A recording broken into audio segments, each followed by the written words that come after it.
So in 2018, elections marked the second peaceful transition from one elected leader to another, and it is a milestone for the consolidation of democracy in Sierra Leone, which provided us with valuable lessons to reflect upon.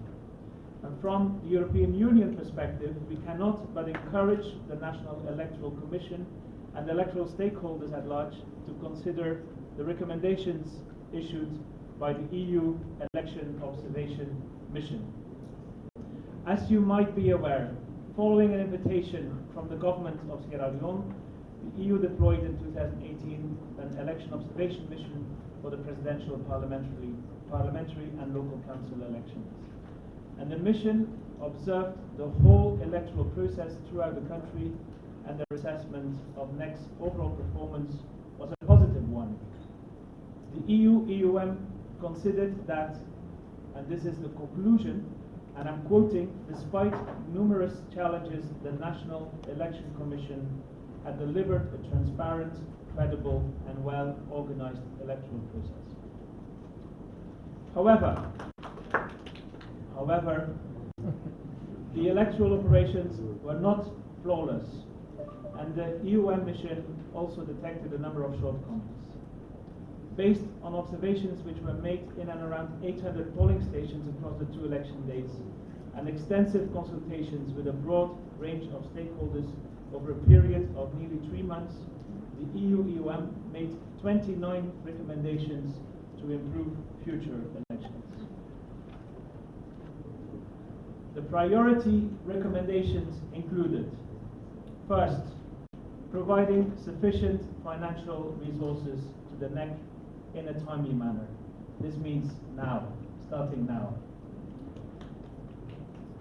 Secondly, clarifying the conduct of voter registration. Third, amending the constitution regarding the right to stand for elections. Fourth, increasing transparency of the income and expenditure of parties and candidates. And fifth, implementing mechanisms to increase the number of women in parliament and local councils.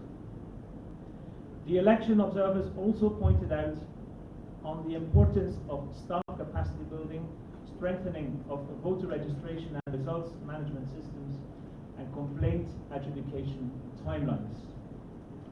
The vast majority of the electoral recommendations call for legal reforms, and I am glad that progress is being made to define a roadmap of priority legal reforms to be tackled ahead of the next elections. It is our hope that the next forthcoming strategic plan will reflect the outcome of this process and contribute to the implementation of a revised electoral framework. Mr. Chairman, as the next elections are fast approaching, activities have to be fast-tracked and closely monitored with clear timelines set for implementation. Furthermore, it will be critical to build confidence by all electoral stakeholders in the system and conduct of electoral operations. One area which calls for particular attention is the voter register, which needs to be updated in due time for the local elections to be held mid-2022. The Electoral Observation Mission deployed on the ground in 2018 did not detect any systemic problems with the quality of the voter register produced by the NEC, but this process was not flawless, and it exposed weaknesses and ultimately remained a source of contention during the electoral process. In light of the above, the EU Observation Mission issued very clear key priority recommendation in respect of the voter register, and I'm quoting: revisit the conflict in the legal framework governing the registration of voters and clarify which institution should be in charge of the voter register. The terms of interaction between the institutions responsible for the civil register and the register of voters should be clearly defined.